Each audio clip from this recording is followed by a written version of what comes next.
I'm a beatboxer, a rapper, just an overall artist, theatre maker, and Paul is... theatre maker, spoken word artist, rapper.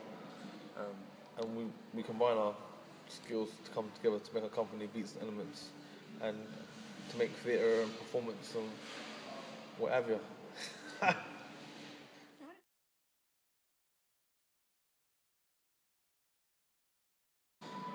I didn't really know about it. I'd never heard of it.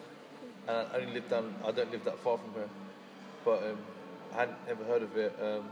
When I first came here, I just thought the building looked really old and it just looked really cool. It looked cool. It was like nothing, I wasn't used to it, but I just thought, oh wow, like, I remember thinking I want to be part of this world, but I didn't feel part of it. But I just thought like, yo, could someone like me actually be part of something like this? I'd heard of it through doing poetry open mics. I'd never heard of it before, but there was an organisation that used to be based there, so they were doing gigs and stuff. All I knew was that it was an arts venue, sort of theatre. So to me, I had not really had much experience of theatres at all, other than going to pantomimes once a year when I was a kid. So I just assumed it was going to be full of like kind of drama kids, you know, mincing around. So the worst stereotypes. That's what I thought it was. And I walked in, and I thought it was really cool. It's quite imposing with the staircases and all the grand architecture and stuff. And it's a little bit intimidating, to be honest, when I first come here. But everyone was really nice and. I had lots of stereotypes which quite quickly proved to be nonsense.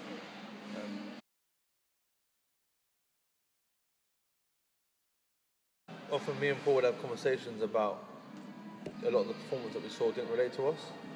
The characters didn't relate, the stories didn't relate, the language didn't relate, the way that people moved on stage didn't relate. And for example, I went to see a show at the National Theatre called Home, and they were like working class kind of characters, and they'd gone on stage in a care home, but they'd observed these characters and done a verbatim performance. But all of the actors were like RADA trained, very theatrically trained. It wasn't authentic, and they took someone else's lives and made it in performance. Now, it just didn't feel real, and it just felt really fake. And although I get that most theatre is going to be that's fine. Just felt like, when is it going to feel like it's stories? The performance doesn't have to be your story, but stories that the performers understand that are going to embody from an authentic place. And to be fair, I hadn't really seen any performances that I've watched and felt like, wow, I relate to this. This is real. It always felt like this is fake. And okay, you've observed their life. What do you know about this life? What do you know about it? When are my stories going to be told? When we see all these plays, Ibsen, Strindberg, whatever, they knew about middle class lives, they knew about these lives, and they did it really well. But actually, they wrote about other people's lives. And when people wrote about the working class characters, and people talk about how well they'd written them, but actually, very often it wasn't from writers from that background. And I was like, well, who's going to do that? And it was kind of like, well, maybe we'd have to do it, because if no one else is doing it, probably we've got to come right from our own perspective and write about the lives that we know, which is going out on the limb, because people will criticise you for it, and we didn't want to only show the positive or the negative.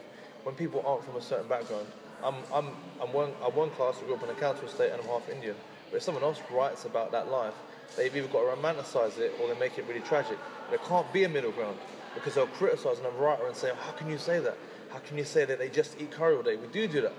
But they want you to play around with it a little bit, because it can't be stereotyped. If you're from that background, you can show flaws and you can stereotype. It's not a stereotype, it's my life. That's just personal, but I think we both kind of felt that there were certain demographics in society not portrayed in the right way, because the writers didn't have an agency to do that. And that was being accepted by everyone as the thing. And it wasn't authentic, and there was no working class representation, basically. I think it's similar to Conrad. I come from out of London. However, I've been in and out of South London for a long time. But even then, like, you know, I never went to uni. I didn't do very well at school. Dropped out of college. I just hopped from effectively kind of unskilled job, going around doing retail and labouring and cleaning and call centre, all these sort of manual occupations. And I thought there's loads in there, and loads of people I knew that did that. And in this country, there's loads of people that do that. But I've never ever seen it represented properly. And I've got loads. We just sit there for hours talking about this kind of stuff, and yet I've never seen. And I think there's lots in there, lots of material. But when I've seen it attempted to be represented, it's been really bad. You know, like particularly in London, when I've seen films and TV, and like they might, it's slightly changed now, but they might have a young 14, 15-year-old character being betrayed on like the bill or something like that, and they're still talking in like Cockney rhyme slang and all that kind of thing. You think that it's not really, and all kind of Cockney, and you think, no, that's long gone, you know. And it's all these things that they're betraying these characters, and it's just not there. You know, I felt we wanted to put something on stage that was genuine to both of us, because it was missing. And just that one thing, a lot of these shows, performances, they would say, "Oh, we're giving them a voice. We're going to give them a voice, but we got a voice. I already have one." And that was kind of okay. Well, let's use it. All their accents are wrong. Yo, wagwan, my blood. Well, it's fake. It's rubbish. It was garbage. And I know loads of people that love that show. Fair enough. You really like it, and I understand that. But it's offensive to other people. A lot of my family have grown up in care. Loads of them have. And I'm not saying because of that I've got some extra thing. But actually, to talk about those stories, it's a sensitive thing. And I think that anyway, to going back to the question, it's just that they're not listening. They're at the moment, I don't think they really care about the honest representation. The audience are not worried. When I talk to people, they're like, why does it matter so much? Because they don't know what they're looking at. They're just, oh yeah, they've given them a voice though. It's like they had a voice, and you've taken it, and now it's coming out of your mouth. If you genuinely want diversity, if you genuinely want different voices, then you're going to have to go out and go to different areas and find those people. But you're not channeled into those places. You're not hiring people from those places. So you're not going to get any access to those places because you're not being brave enough to give people the platform to go to work for these venues and go and do those jobs. And I think part of the problem is not being brave enough. And I do think there is discrimination. There's loads of tokenism. Okay, we'll find a black guy. More often than not, it'll be a middle-class black guy because you can deal with that. If a white guy walked in there now, wearing like a cap, someone would walk up and be like, "Excuse me, can I help you? Where are you going? What do you want?" They wouldn't accept that they were coming here to do something legitimate. I've seen it before. I've had new staff ask me, "What are you doing?" You see other people bowling in and out. It's a public building, and I just think that. There are massive problems. They want to tokenise certain things, but they don't want to be they don't want to accept people generally. They don't really believe in diversity fully enough, and I've seen it. And I mean, I understand what Home are trying to do, but to me, they failed. And I'm not saying I'm totally from that background. I didn't grow up in care, but I know people that have. And I grew up being threatened by being in care my whole childhood. You're going to go in care. I had a social. You're going to go in care. Oh, we're going to let you take you this week. Okay, no. And I knew cousins that were in care, so I've seen that. So when people handle it wrong, I just find it offensive. I just find it predatory as well. So people, they're crying in the audience, like you're appropriating our lives to make money. To me, it's revolting. And the bad thing, I know loads of people love that show and love it and all, but it's just like, and I'm the voice that you don't want to hear. But it's hard for me not to say how I feel. But yeah, I think also, like, I didn't see the show, but the danger of it is, if you're not aware or you don't know people like that are being portrayed on stage, you possibly may think, having watched it, oh, so that's what it's like to be in care. And if say like Conrad's saying, if someone was from that background and they don't feel they're being legitimately represented, then now you've got this whole misinterpretation of a huge audience. It's national theatre. I think there's got to be a duty somewhere to represent these people properly, because that's being recorded in time, isn't it? Like, we always say this, even like 200-300 years, some anthropologist is studying how people were now, and that's going to be their record.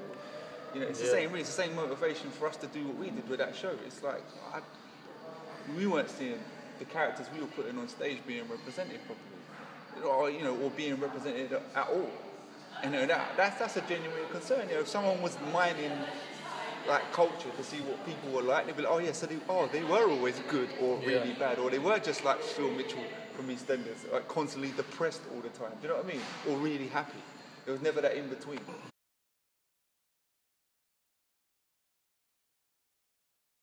Come along and want to give some criticism, which we're always open up for criticism, but it'd be kind of like, this is the right way you're supposed to portray these kind of characters. Because sometimes they do have a conflictive negative sides plus positive sides. Because we can show they do have some negative sides. Because this is me, this is my family, right? These are people that I know. But because they want to romanticize certain things, or they want to make things negative, but they can't write about the middle tone. They don't want to see it because it's like, that's a bit touchy to say that, but this is real though. It's real, it's touchy. You're not used to seeing it. You're not used to seeing it. You're showing a working class character reading The Sun, and yet you're quite left field. It doesn't work out. It does work out. I know loads of people that don't understand that The Sun's Tory paper. They just see it as Babs on holiday. It's written in quite a simple language. They just see it as the news. But you shouldn't be, we're trying to portray it as it is. Yeah, of course we have we have certain things we want to say, but I know it's going to be difficult at first to see these things, and some of the characters are going to be conflicted because it's not fucking black and white. This is the grey. This is what you're not used to seeing. Yeah, one or two of the criticisms we got was, again, it was about the stereotyping the characters, and it almost felt as if in the criticisms, like they wanted us to turn around in the show and go, oh hey, you shouldn't say that about women or whatever. Do you know, and it becomes like a theatre and education. No, because life isn't like that. And like, I've worked in those jobs, I've been around these people, I've been that person for a long time. I've never been in a situation where I can say I've had arguments with people before about things, where someone's gone around and go, oh hey, no, you shouldn't do that. Like that, it's like that Grange Hill Just Say No song, do you know what I mean? Like theatre and education, they want this, it's like, is that what you want us to do? Because this isn't, do you know, that's what it felt like. Because because that's not what we're about. We're not trying to do that. Otherwise, we'd set up some education company and go touring around schools. But also, when you're talking about the things that we're talking about, class and people from the background, I noticed it happened to other shows, quite other shows, that people always want to say, oh, that should go in school. Like, I'm happy to go in school and have us do that. But we'll put this on your fucking stages as well. Why should this just be pushed off into inner city schools? I know why you're saying that. But let me tell you this, the National Theatre is a benefit centre for middle class people. It's publicly funded. You're talking about scroungers, all I'm seeing is the same middle class artists scrounging over there, selling really expensive drinks that only the punters can buy. So, and the same artists getting all the funding. So, I can see why you want to push us into schools, keep us away, earn your money that way. 10% of people in the actors, whatever, one of class as actors are working class, only 10%. And that 10% are working in TRE and directing, that's all they're doing. And that's, to be fair, fundamentally, that's the most of the stuff that I am doing. But it's like, it takes people challenging that and saying, no, fuck off. If you want to be scrounging at the benefit centre, i.e. the National Theatre, then there should be other people like us in there also getting my benefits from there, like you are.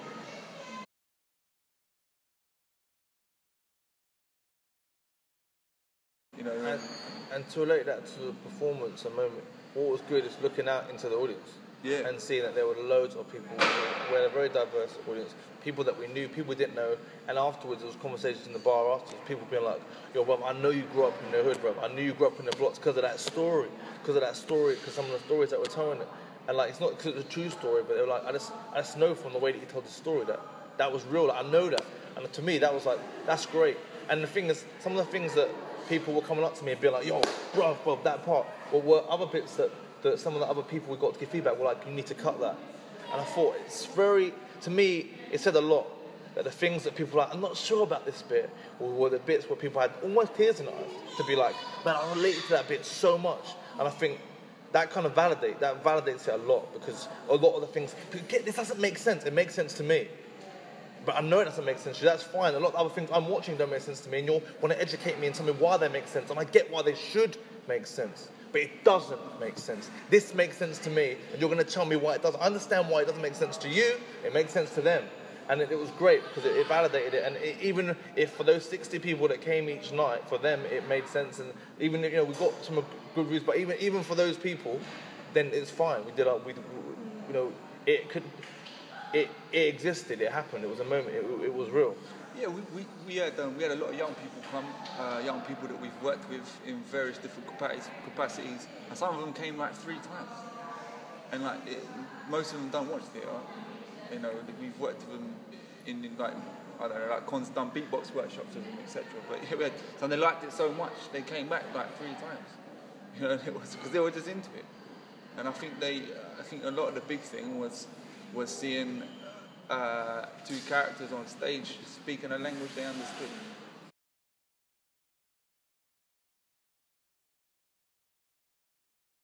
Yeah, so we got an grants for the arts application, and we also got some money from Welcome Trust because we had a whole workshop program in the run-up to the show. So we did 7 sessions in youth centres and youth groups around the Camden borough. So yeah, Welcome Trust and Arts Council. Because quite early on, one thing that, well, straight away that I wanted to do was to be able to subsidise ticket prices. Yeah. So that there's an estate right across the road from Camden People's Theatre, and there's loads of places where people can't afford to pay for these tickets. And it was whether it's going to be from whatever funding we could get, we needed to bring the ticket prices down and make them for free, so people could come. And I know if you've never been to the theatre before, why should you come? Why should you come anyway? So if it was free or if it was cheap, that was just really important for us. But yeah, it was. We got grants for the arts application through Paul, and we got the Welcome Trust were really on side of what we wanted to do in that local area because they're quite nearby Camden People's Theatre. And most of the places we went to, I don't think we encountered a single young person that had ever been to that theatre ever. You know, we asked. Most of them didn't ever heard of it. One kid was like, "Oh, is that place that looks like it's closed down?" We always asked the question about, you know, and they all live very near there, and didn't know what it was, and we would kind of wanted to say to them, you can go in there any time, go and chat to Brian, go in there, hang out, because that's what theatre should be, right? And especially if theatres do accept public funding, which all of them do, people should be allowed to walk in and out.